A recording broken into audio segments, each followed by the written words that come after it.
Hello, everyone, and welcome to a very special edition of Atomic Mass Transmissions Live. I'm Will Schick, and I'm excited to be joined today by the one and only Luke Eddy, the lead developer of Legion, as well as the overseer of the other Star Wars games as well, X-Wing and Armada, under Atomic Mass Games. I'm going to be bringing in Luke here very shortly, but today we have a return of the man, the myth, the legend, Lando Calrissian. That's right. It only felt right because last week we wanted to bring Luke on. We had some technical difficulties, and unfortunately he wasn't able to join us.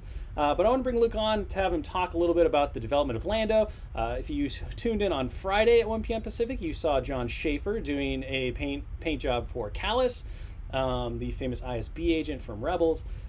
So Luke is also going to talk a little bit about both of these characters, a little bit of the design philosophy and the development of them. We're just going to kind of riff and talk as I dive in and do a brand new Lando scheme of my very own design. We just had Valentine's Day on Sunday it was, so I wanted to just go ahead and pour my heart and soul into this stunning heartthrob Lando. So we're going to be doing Heartbreaker edition Lando. I promise you there's going to be a lot of pinks, reds, probably some blacks in there as well, just to get a little bit of that edge to Lando. He's a scoundrel. He's a rapscallion. So we're gonna go and have fun as well. So with that, I'm gonna go ahead and get this camera off of me, pop it onto the star of the show, which is our Lando miniature here, and then we're gonna go ahead and say a big hello to Mr. Luke Eddy. Hello, Luke. How you doing? Hello. Happy to be here. I'm glad we figured out how to bring you on as well. So. Your little picture-in-picture, we've got Lando right next to you. I can actually have him like poke you in the head. You know, we can get really like going on here. He's like, doo, doo, doo, oh man, yeah. I'm getting in meta. control. That's what happens. You don't allow me to have control of the board because bad things usually occur. I'm gonna kick things off. I know his shirt's gonna be pink, so we're gonna use some fluorescent acid pink here, and then I'm also gonna use some of this very nice squid pink from Vallejo. I'm gonna mix these two colors together. I'm gonna start working on the Tunic. But Luke, why don't you go ahead and give us a little developer insight on Lando? Like, what do we want to talk about with him today? I mean, I don't know. What do you want to know? Are you? I'm in for everything. I mean, I'm sure the chat has questions. Why Lando? Why now? What does he bring to Rebels? The faction. You know, like what was exciting about working on him? What was challenging? You know, just give us the whole lowdown.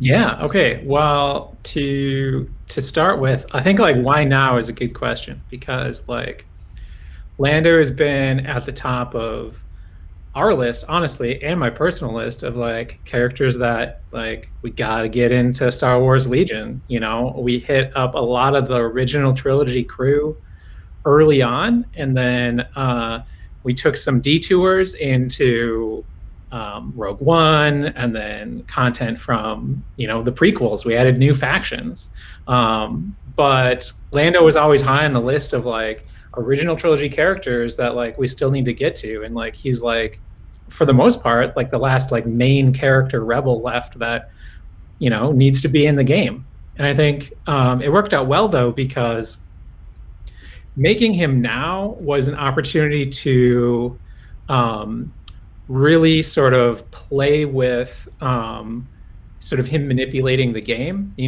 Really early on, a lot of the designs are more simple. There's people first getting into the game. Doing Lando now, there's a lot of established players, veteran players who, are looking for something interesting, something to spice things up. And that's Lando's personality. He's a rule breaker, or I should say more often than not, he's making his own rules. And so like at this point in the lifespan of the maturity, if you will, of the original two factions, it was a great time to do a character like Lando because we could introduce some new mechanics that sort of break people's expectations for what cards do, in particular what command cards can and can't do. So Lando's he keeps your opponent on their feet. He has some cards that can be played out of turn. He has the whole contingencies thing, which was really well illustrated in the announcement article for him. So if you're a longtime Legion player, Rebels player who wants something that is really gonna have an interesting sort of like meta game going on, he's perfect. But if you're new to Legion 2, he's also like a ton of fun. We try to make everything accessible and straightforward enough. So Lando's great. He was a ton of fun to design. Explain the contingencies to me. Like I'm fairly new. I've played a little bit of Legion in the past and have played a bit more in recent times. But I can honestly say that I don't quite fully understand the benefits of the contingencies and kind of how to maximize their effects. So talk to me a little bit about that. Like, illuminate me, O wise one. Illuminate me. Yes, let me learn you. Learn me. There you go. That's a good Midwestern saying. Yeah, exactly. Gotta work those in. So imagine you're making a command hand, right? And you're only allowed to pick those 6 cards: 2 1-pips, 2 2s, 2 3s, right? But let's say there's other cards you want, and you're like, shoot, like it would be great to have, this one of the cards from like the Rebel Specialist pack, like the 3-pip that gives out dodge tokens. You're like, it'd be great to have this as an option, but you can't. You're not allowed to. Lando comes along and says, but what if you can? So that contingencies thing is take those cards you wish you could have, set them aside, right? And then in game, when you play a card and you're like, well, now would actually be a better opportunity to use one of these cards I set aside. You just go ahead and discard the one that you had played from your hand and swap it for one of the ones you set aside. The only like caveat there is it has to be equal number of pips. So if you play a 3, you can swap it for one of your set aside 3s. And that's basically how it works. Okay, but there's got to be, there's clearly a negative for doing so, right? Like most games don't typically give you more options without doing something to kind of penalize you or balance it out. It's true, yes. And the ability itself really doesn't have much of a downside at all. It's sort of a straight benefit, which is why Lando has some downsides in other ways. So him and Agent Callus are I was going to say they're not the first characters because obviously Anakin came out. Right. So Anakin, Lando, and Callus all have a new mechanic that is it's called flawed, the keyword, and that character has a flaw card that now that Anakin's out, people are familiar with the concept a little bit more, where it's a new type of card, not a command card, but it has some similar features to that, where it's a card that you give to your opponent, and it represents the character, well, the character's flaw, obviously, but it represents sort of some deficiency the character has. Maybe, like in Anakin's case, he's influenced by the dark side, maybe Lando is pushing his luck a little too much. Callus, I think it's no secret that I won't spoil Rebels, but he has second thoughts a little bit about working for the Imperials. So each of these characters was a great opportunity thematically to introduce this mechanic, and it also worked really well as sort of a counterpoint to a lot of the raw efficiencies and benefits that they have from some really good keywords. And in Lando's case, having contingencies value of 3, getting to set aside 3 cards. So talk to me a little bit about creating this brand new mechanic for the flaws. That sounds really interesting and fun. I always know, like when working on game design and stuff, it can be both challenging and super rewarding to kind of come in and say, okay, we're gonna make this new thing that really fits these characters we're working on. But of course you have to make sure that it works within the structure of the game and that it balances against itself. So any good like insights or behind the scenes stories about how that mechanic came together, where you started? Did you go in different places? Like, just fun kind of exploration absolutely. stuff?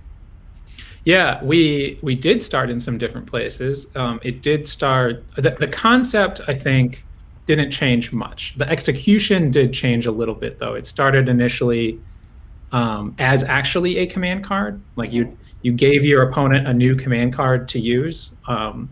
It being something you gave to your opponent to manipulate was always sort of a part of the design, because we wanted the ability to, or the negative effect to feel more like a downside. Well, didn't want to be like a straight mathematical, like, this is always bad. Right. This character is always bad in this way. But it was more so the threat that your opponent could manipulate what you were doing, could influence what you're trying to do on the battlefield. So giving a card to your opponent and letting your opponent have the ability to choose when and if they play that card was always sort of a part of how we were trying to do it. Because it was an interesting it gave your opponent sort of something else to think about. Adding extra decisions to the game is interesting. And again, we could give it certain triggers and things like that, but it did start as more of like, this is actually a command card that they have. But then we got into issues of, when you make a command hand of cards, that's what you generally want to play. You've chosen cards that are good, and gaining another one from your opponent, unless it was like really, really good, you oftentimes didn't actually play it because you're like, I have the cards I have, and these are the ones that I planned on playing, So it eventually became a new type of card. But what worked really well, which I alluded to, is there were 3 characters we were working on that all sort of could use this new concept. I think something I try and avoid doing in design work is coming up with a new ability or token, that is a little more complicated than, say, just one, like a discrete keyword, something that has some sort of component associated with it, or like the contingencies keyword is relatively complex. I try not to have that apply to one singular thing, like one unit. If only one unit out of all these had flaw cards, that's something special you have to learn or remember just for that one unit. But if you can design mechanics in a way that they're a little more amorphous, they're a little more usable in a variety of contexts, rather than strictly referring to a single thing, and you can have multiple use cases for those, just having more things using that mechanic helps players remember what it is, recognize it. So, I think when designing something totally new, like this flaw thing that we're talking about, I think like that's certainly a part of it, is looking at what else you're making and being like, are we going to get more use out of this than just this one instance? Especially something like a card like that where there's graphic design work that has to be done, So, that's something that certainly goes into coming up with a more complex new mechanics, is like, is this worth it? Can we get extra use out of this? Are we doing a lot of work for just one instance of things? And sometimes, though, that is worth it. Like Cad Bane has this whole like secret shell game token thing, and like that's not going to appear anywhere else. That's wholly Cad Bane's thing. But it was like the one big thing for that unit, and it made him really interesting and exciting. So sometimes it is warranted. It's not a strict. They're guidelines. Well, it's always they're always guidelines. I know. Trust me. I yell about this all the time. I'm like, I understand it's not the rules, but we make the rules. We can change what we want. It's true. So another thing that I know that's kind of exciting about Lando is he has a defined role within the army structure, but yet he also can break that through his infiltrate. Is it infiltrate? Did I get that name right? Yes. Yeah. Talk a bit about how that came about in terms of like providing even more options for this character to be used on the table, and how does that change his role within the overall structure of like Rebel List? Like where were some of the times where you saw people wanting to take him as the operative versus where you want to take him as the commander? Sure. Yeah. That, a lot of times with working on an IP like Star Wars, theme influences a lot, and sometimes that's where you start designs with, is like, all right, thematically speaking, what does this character need to do? And that was one where there was a lot of input about sort of what role Lando would have in an army, in a military organization. And, he's not a traditional military character, he's a scoundrel through and through, and sort of joins the rebellion out of, kind of hero with a heart, or scoundrel with a heart of gold type, realizing that there is a cause that he actually needs to help fight for. So, personally, it was important though that he was able to have the role of commander, because we see him in a commanding role in Return of the Jedi, and especially in the Battlefront video games, and then even later too in the Aftermath novels. He leads a sort of a takeover, a retaking of Cloud City after it had been occupied by the Imperials. So, he definitely is elevated to that role and has sort of that responsibility and that capacity to lead. So I thought it was, important that he could have the role of commander.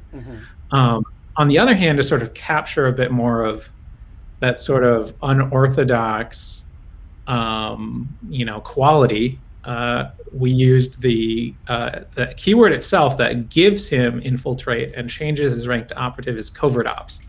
And that was a keyword that already existed on Iden and on Cassian Andor. And at that point too, even earlier, Jyn Erso and the Pathfinders just straight up have infiltrate. So it was already kind of a rebel themed mechanic. So it worked great. So it was a great fit for Lando, and it lets you do some interesting things where that infiltrate is certainly powerful. Lando is some of his abilities. He has command cards that want him to get a little closer to the action, and so going ahead and doing that is good. I think Lando he doesn't lose a lot from switching from commander to operative. So I think, unless there's really no reason to get up closer, no reason to use that infiltrate keyword, you can stay as a commander. I mean, obviously, if he's your only main character, you may want to keep him a commander so that you can still use all those neutral command cards with him to issue orders. But with that contingencies keyword, he's really good paired with other characters because you have those extra command cards that you can use contingencies to set aside. They're not wasted. So, I think it's an ability that works really well for him, both thematically and mechanically. It's interesting. Dope. So let's talk a little bit about Kallus, his counterpart in the Imperials in terms of release schedule and stuff. Obviously, one of the things that I noted right out of the box when I was assembling my own Kallus, who looks a lot like John Schaefer's Kallus, except I went no helmet, as you can see here. We got we still have the stick, but we got a couple different weapon options for Kallus. So, what talk a little bit about those. What are those bringing to the table? Like, what kind of choices am I making? Obviously, I can equip any command or any upgrade card I want, but typically myself, and I think a lot of people out there, whatever you kind of stick on the miniature is the one you expect you're going to use the most. So what do those different weapon options kind of offer in terms of play style and role within the army for Agent Kallus? Yeah, I can talk about him too. I mean, first of all, I appreciate that you have chosen to show off those glorious mutton chops. Heck yeah, for me, there's no Agent Kallus without the mutton chops. I think this is even the scruffiest version. I'm not sure, I didn't look too hard, but he's got clean cut, and then he's got super scruffy. It's sort of he's got a scowl and then sort of like a smirk, and I think the scowl probably accentuates the chops. Yeah. Well, it makes him look more fierce for sure, 100%. That is for sure. Yes. I don't know. Are we going to do a Valentine's Day paint for Kallus? I don't know. I think we might miss out on Valentine's. We could do a St. Patty's Day paint though. That would be great. I mean, he's already got the mutton chops. You just get those nice and red. All right, I think we've got a stream, sir. We've got a stream. Perfect. That sounds good to me. I don't know. I don't think Kallus really likes Valentine's Day, anyways. It doesn't seem like It seems like he's really morose on that day. He's got a lot married to his job. Yeah, he's got a lot of existential kind of problems, throughout Rebels. So it's true. Yes, and we did. I mean, no spoilers yet, but we did definitely try and capture that in his flaw card. Is that, his existential, personal questions about loyalty and his place. So But he's got that cool bow rifle staff, 2 modes, Dimodius, if you will. What's cool about it though is that you don't have to stick with one or the other. I mean, on the cards, if you assemble him, you do have to pick one or the other. But you can switch to both in during play, and in fact. Some of his command cards, at least one of his command cards, gives him a free recover, which is what lets him switch sides. So I think what that does for him is make him pretty versatile. If you're not in a situation where like there's any reason to get up into melee, that's fine. Stay on the range side and just return fire against opponents. But if there's like, a Jedi threat, or your opponent has, Wookiees or something like that, and you need to get up in there, he has that melee option on him. I think what's interesting too is you can also just skip it. If you want him to be more of a commander role and less of a brawler, just don't equip the bow rifle. He has a decent sidearm already, and if he's going to hang back and mostly issue orders, use his command cards, use contingencies to support a different character, say like Darth Vader, something like that. Darth Vader's your main brawler, and Callus is there to get use out of his cunning keyword and the contingencies keyword, then maybe you skip the bow rifle, save some points. So he kind of has like 3 options to him, essentially. With that cunning keyword, I imagine that there are some command cards that have some really great synergies with him. Do you have any favorites specifically that you like to lower the pip values on when you get tied? I mean, the combination of contingencies and cunning is pretty great, because you can set his cards aside with contingencies, and then they can be in your pile of contingency cards. You get into a situation where you both play the same pip value. You're like, oh, well, I'm going to switch this out for Callus's. Let's say you both played 2 pips. I'm going to switch out what I played for Callus's 2 pips so that I actually win that priority because of cunning, and then get to go first. So some good synergy there between his keywords. Nice. What is this? So kind of walk us through, if people haven't read the article and stuff, what is his flaw card effect? What if I'm playing against Callus, when do I want to use that flaw card to maximum effect? Well, that would be telling, since that card has not been in the article yet. Oh, well, let's tell. Everyone's here. Should we we're painting and having fun. Like, let's go ahead and tell. Sure. Well, I'll give how about this? I'll give half of the card. There you go. I like it. So you can look forward to. So the card is called Developing Sympathies, and it's poor Callus, looking up at the Ghost, the ship from Rebels, flying away when he's stranded on that ice planet after Zeb helps him. And so I won't say what the all of the triggers are, but basically Callus gets in trouble if he attacks something that turn. So that turn, he's like, oh, maybe I don't want to fight. And so your opponent can trip him up that way and be like, it's not that he can't, but he gets a big penalty if he does. So it's an interesting sort of like, if your opponent has the opportunity, and there's a trigger effect for what lets them play it or not. Right. But it gives them a chance to like mess with maybe what you were or weren't trying to do. And in a lot of cases, if it's you were engaged in melee, you are going after a main character, and you're like, Callus needs to attack, this is my battle plan, and he suffers a big penalty for it, and you sort of have to deal with that. Nice. Cool. All right, so I'm just working away here as you talk, so you just keep going. What other interesting tidbits? Well, I was going to check the chat and see if there's any questions. I know someone had a quick question about Covert Ops at one point, which, yes, in order to use Infiltrate, the character becomes an operative instead of a commander. So that would mean if there's no other commander in your army, you have to promote another unit to commander. And in the case of doing that with Covert Ops, it has to be a core unit or a special forces unit. So you can't, unfortunately, like immediately convert, operative Luke Skywalker into a commander just because Lando stepped down. But that would be an opportunity to, like, let's say you took, Pathfinders in your army, make them the commander now, and Lando and operative Luke are, together as operatives, more on the front line trying to fight. As far as synergies go, with Lando, that's one right there. Lando and operative Luke work well together. The operative Luke, if you don't know, has 3 command cards that he comes with, is Jedi Knight Luke Skywalker, but he can also use the 3 command cards that are found in the core set for that Luke Skywalker. So there's no distinction between which Luke Skywalker can use which cards. So Luke actually has 6 cards at his disposal. And then you also have Lando's 3 cards, which is 9 cards, which is more than 6.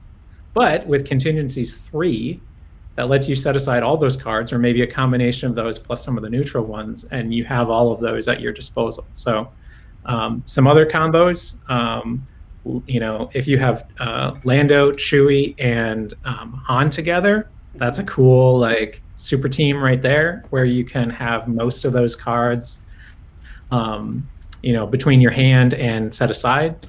So it opens up some interesting play possibilities. And going back to what I was saying before about sort of designing Lando and even Callus at this stage in the game, one of the things I wanted to do with them in general was not just play with expectations of what command cards can and can't do, how they can be used, but to a certain extent also address the issue sometimes of diminishing returns when you start adding multiple characters to an army, because part of what gives a character value is the command cards that they bring to the table, the effects that those have. But with only 6 cards in your hand plus the standing orders card, you only get to choose 6 of them. And so as you add more and more characters, you get those diminishing returns. And sometimes it hurts too not to have just a generic card on hand to be able to have sort of a more flexible option. So you lose out on that as well. So the contingencies keyword was in line with a broader goal of sort of playing around with command cards in general, but it was also sort of a way to partially address some of the downsides of grouping multiple characters together.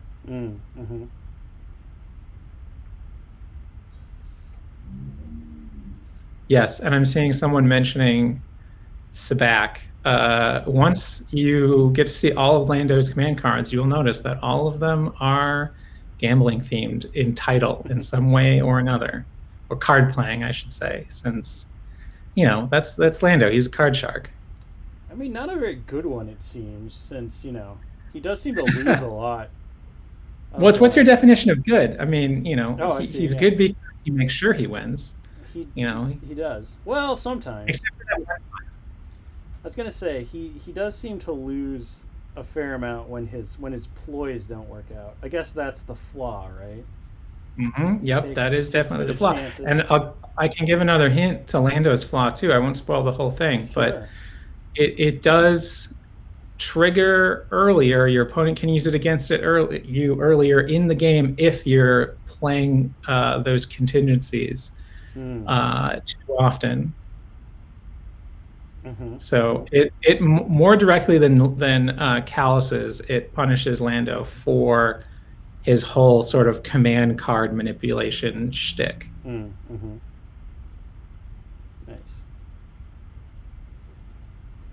So we've made some pretty good progress on this Lando here. Yeah, I like where this is going. He's pretty Valentine's. We got to get a couple of washes on him and stuff, but kind of walk people through where I've gone as you've been talking. I used a blue gray. I'm using a blue gray right now to define the belts and kind of the holster and the straps. I'm going to go back and wash those with a black wash. I'm probably just going to use Vallejo black wash for that. We did the pink, which was a combination of the fluorescent pink and the squid pink. I washed it with a little bit of thinned down crimson. The reds were all done with this Model Air red, which we use on the stream a lot. It's like a nice little contrasty wash, even though it's meant for an airbrush. And then the skin tones, I've been using an umber and basically a sienna, like a red sienna. Mixing those together, I'm going to add some more like Ishtar pink into that, which is a nice flesh tone. We're just going to keep building stuff up. So that's where we are currently with our Lando, and we're going to see if we can knock him out here. We got 30 minutes, man. We got all the time in the world. We can take it going on. So, all right. Nailed it. So we talked about Callus coming with some upgrade cards. Does Lando come with anything that's specifically worth talking about? Or missing? Yeah. So Callus and Lando, you're gonna find all the spicy new upgrade cards that have been coming out in Anakin and Maul and the Republican Specialist packs. So you'll get Vigilance, new command upgrade. You'll get Inspiring Presence. You'll get the what is the new gear? Portable scanner. You'll also get the new training, Seize the Initiative. So all that good new stuff. And you also get caught up on a few cards from the past wave of expansions that weren't as easily available, perhaps for Rebel Imperial characters like Ascension Cables or Situational Awareness. So you get some extra copies of those. Especially Situational Awareness is good for Rebels, and you want that card. So we got that one in there for you. Nice. Yeah, there's a good. I'm excited about the batch of upgrade cards that are with these units. We went a little heavier than some past waves on the number of new neutral upgrades, and I think a lot of them have some pretty interesting use cases and are going to shake some things up. Nice. So let's talk Luke lists here. What's your kind of ideal list when it comes to building out Lando? Like, what do you like? You mentioned kind of the synergies with Operative Luke, but I'm sure you tested a couple of lists. Which ones were your favorite? What ones were my favorite? I mean, you can go pretty wild starting to add characters. It was definitely fun going Lando, Chewie, Han, and R2-D2. So you can get two commanders, 2 operatives. Just go all out. I mean, why not? It's the Rebels. It's the Hero Hammer list. Yeah, I like it. That sounds like a list that I would definitely be not opposed to run. And it probably wouldn't work well for me because it sounds a little finessey, but it's not too bad. I think the main thing there is, even with contingencies, is managing like those command cards. Being like, all right, which of this huge mitt full of command cards am I gonna, include? Because even then you had to cut a couple. But that's fun. So this was, you all know about the lovely AA5 speeder truck. Since a couple streams ago, we showed off that awesome model. So we worked on a lot of these things at the same time. So definitely had some fun with Lando and that in the same list together. Him riding on the speeder truck. Oh yeah. Or having like some Wookiees ride on the speeder truck, and Lando using. Let's see. I wonder what. I got to double check what cards we've spoiled so far, so I don't drop too many hints. But I think that's the joy of the stream. Like, you just say it, and you're like, I'm pretty sure we told him this one, and then. Oh yeah, we showed him Ace up his sleeve. Yeah, so that one's great for like.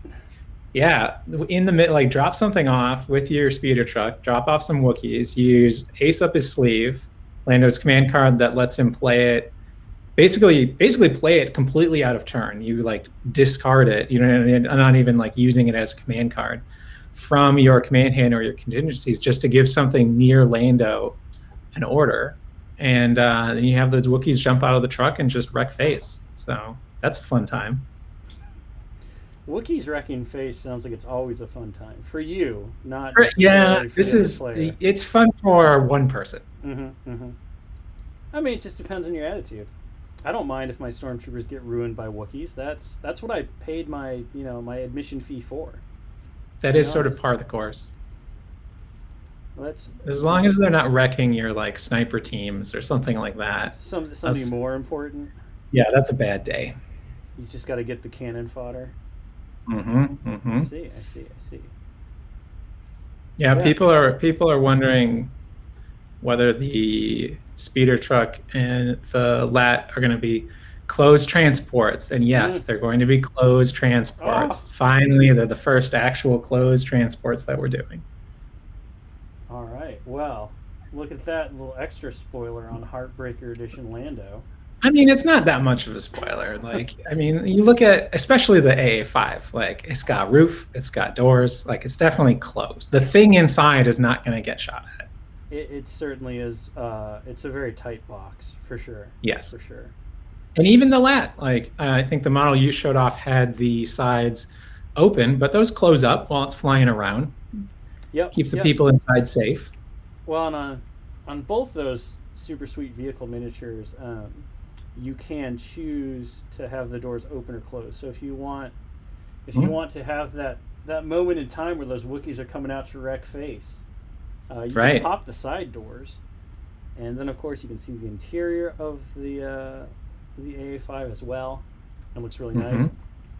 So Yeah, our sculptor Bexley did an amazing job on the interior of the AA5. Like he just went for it. Like no one was like, "Yep, we got to do the whole interior, all those details."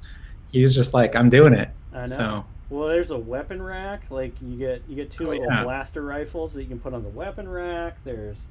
Of course, there's seating for everybody, because if you're gonna ride in the Rebel bus, you gotta be able to sit down, right? oh yeah, exactly. You want to be comfortable. I'm very excited to see what people do with adding miniatures to the interior of that and the lat to sort of create kind of almost a diorama of what's going on inside. Oh yeah, I have no doubt. I know some people have been asking about a painting challenge for Legion and showing off their amazing miniature paint jobs on Instagram and having the staff pick them. We're going to be doing stuff with that really soon, so it is coming. I can't wait to see what everybody does with that. I have no doubt when those vehicles come out, we'll see some amazing stuff from folks out there with that. I mean, there's the crazy LEDs. You can get it lit up on the interior.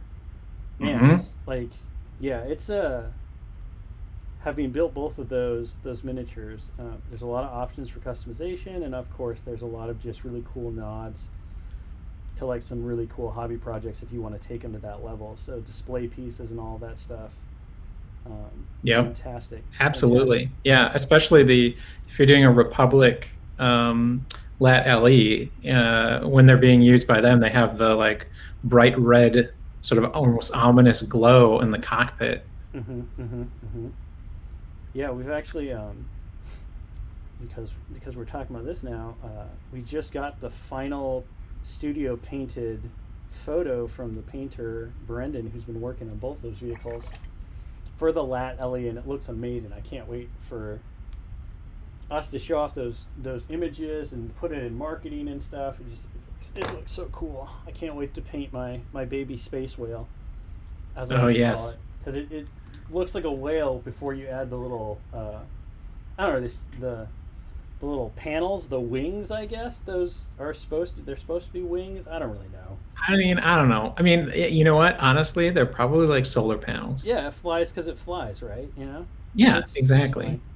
But yeah, before you add the wings on, it just reminded me of like this little baby like whale. So now he's my baby space whale. That's what I like to call him, because I can, and it's weird. Yeah. Gavin really wants you specifically to paint the lat yellow on stream. Yellow? Like a big giant bee? I have no fear of painting yellow. Hold on. I'm way out of focus. I can't get it. Can I reach it? It's like right behind me in the airbrush tank. I have no problems painting yellow. I'm gonna use the airbrush to do it, but I'll paint yellow for you. This is the beginning of my AAT color scheme that I'm doing for the boys' CIS one. So, yeah, I'll paint yellow. We can do it. Probably not in an hour, but I imagine that when we do those sessions, we'll get a couple. We'll do 2 or maybe even 3 if we get really crazy, and have some fun with it. I'm just gonna color up these boots. Is there anything else, like any fun stories, any whoopsies? I always like whoopsies, like things where things just went completely not as planned, and it was like, oh, we got to pull that back. This character is like way too good. This ability is just overpowered and knocking everybody out. Anything that happened with either of these characters? No. You lost your audio. Give me a second. Figure out.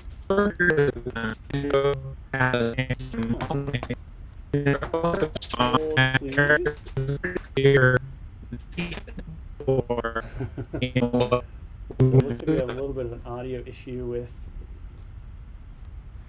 your sound. Luke, give me 1 second. We're going to give this a try. Clear this. Oh, are we just like frozen now? All right. Boop. And we're back. Boop. All right, try talking now, Luke.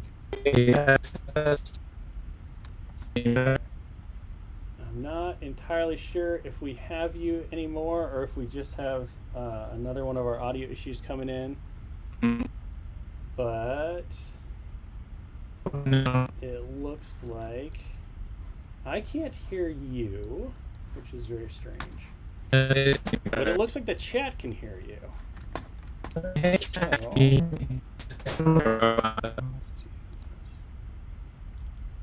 All right, try now, Luke. Talk now. Let's see. Hey, testing. Oh, I still sound like a robot? You don't sound like a robot to me anymore. All right. But the chat seems to do I still sound like a robot now? Like a robot. Okay, they say it's better. Okay, all perfect. Right. We My true nature has been revealed as a robot. I know. Dang it. Techno Union sympathies have been completely confirmed. It's true, yeah, exactly. Watt timbre, yeah.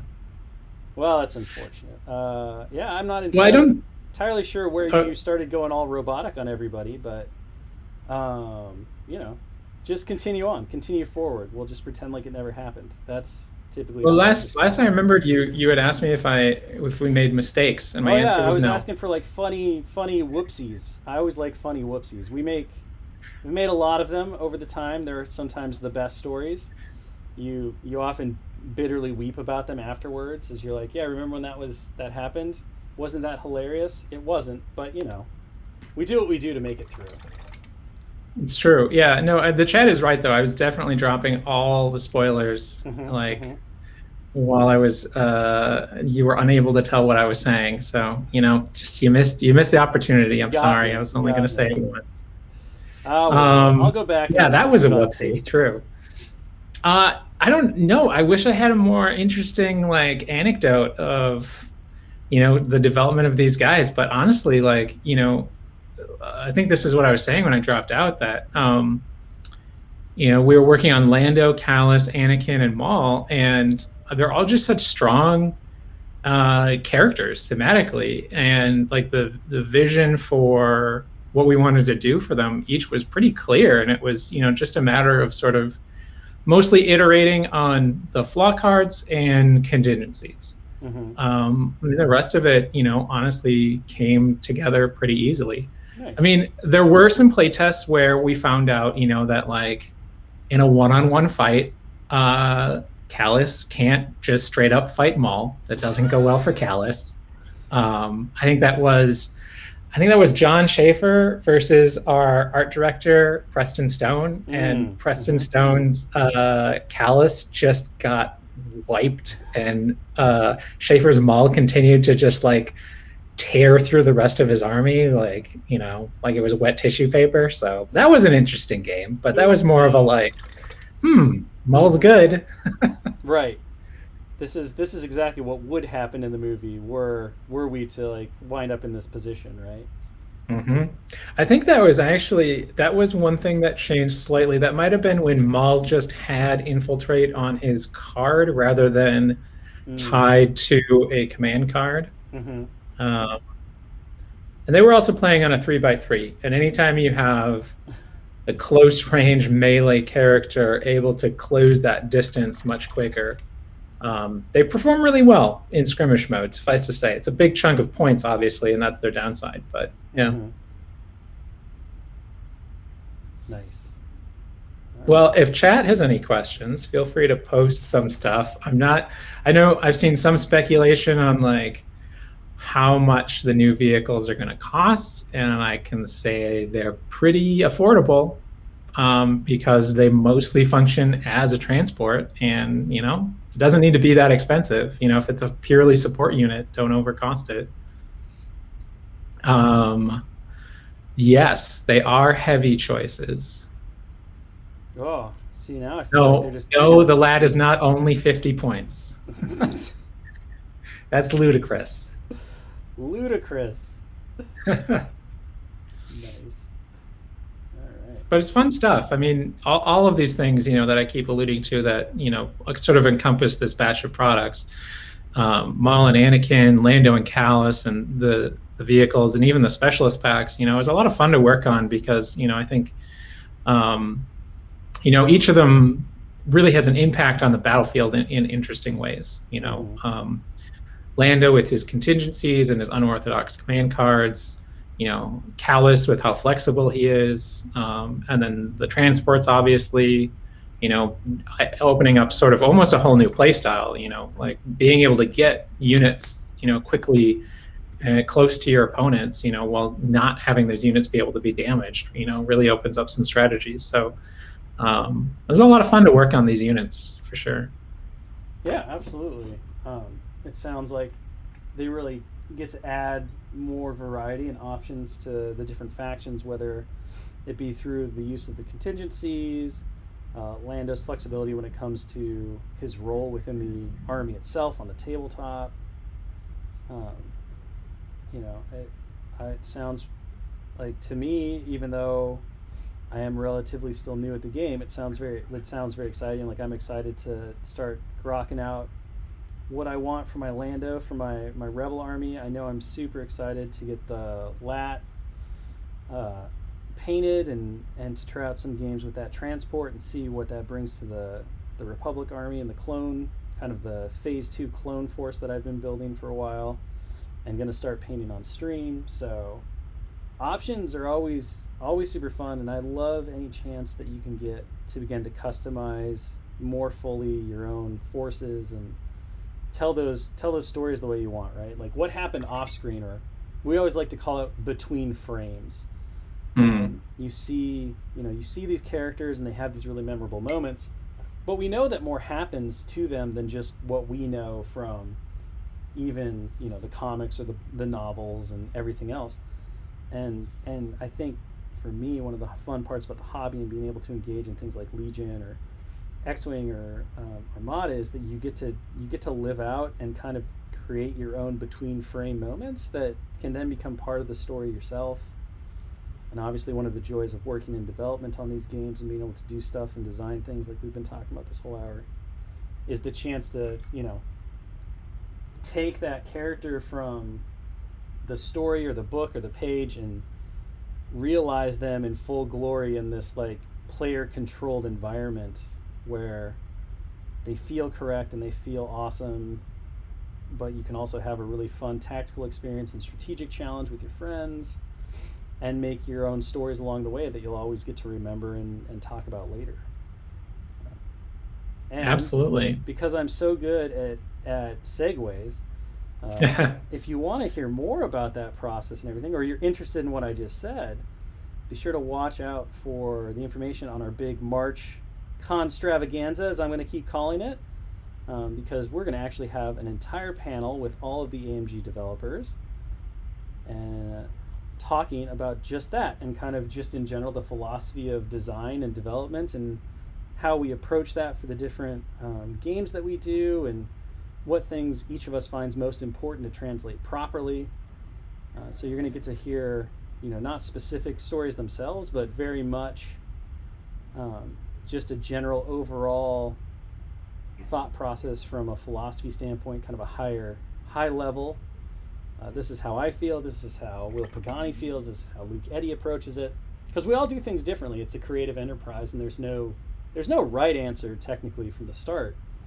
So we're gonna have fun with that. That's gonna be a great hour, and I've done several panels like that before. I always love getting to hear people's opinions as well. They help kind of influence my own thought processes, and so we're gonna let people in on that. That'll be fun, and then of course we're gonna be doing more of these streams, obviously, as we move forward, as we kind of get close to wrapping up this Heartbreaker Lando in his glorious pinks and reds.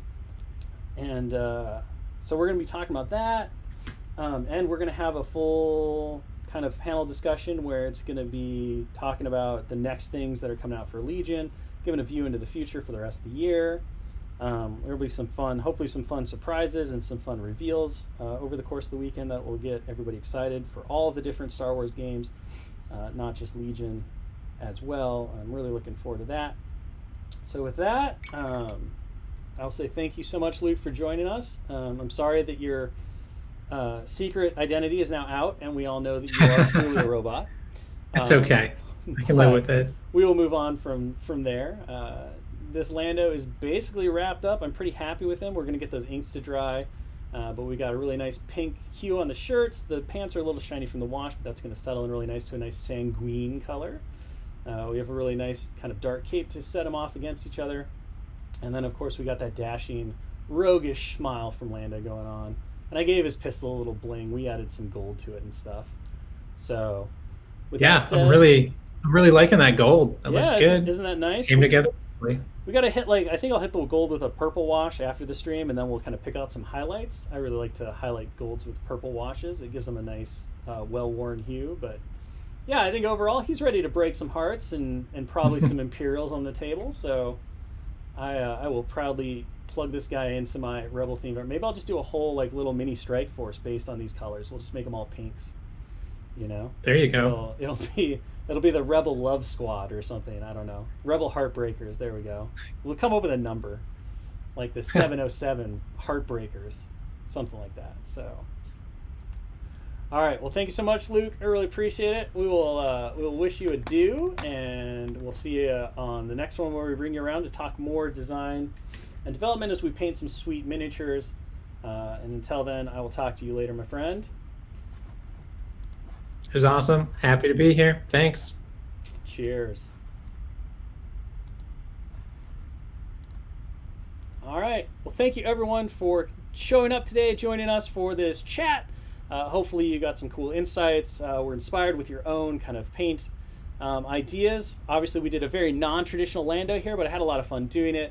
Had a lot of great ideas and inspiration, and I can totally see a full Rebel squad surrounding our Lando here. Maybe I'm just going to do pink Wookiees. I don't know. Luke kind of inspired me on the Wookiee talk. So we'll have the love truck with the AA5. We'll have Lando, and we'll have some pink Wookiees. That sounds pretty good, right? I can make that work. We'll see where we go from there. So anyway, thanks for joining us all. Be sure to check out all of the latest and greatest AMG news on our social medias, Facebook, Instagram, and Twitter. And of course, be sure to join us tomorrow. We have the fabulous Dallas Kemp doing some more painting and hobbying at 1 p.m. Pacific, and John Schaefer will be joining us again on Friday to do some more painting on Legion. I believe that he's going to be working on the Droid Specialist Pack, so if you have any interest in seeing the Droid Specialist Pack getting painted up by him, some ideas for hobbying and converting and painting your own, be sure to check that out at 1 p.m.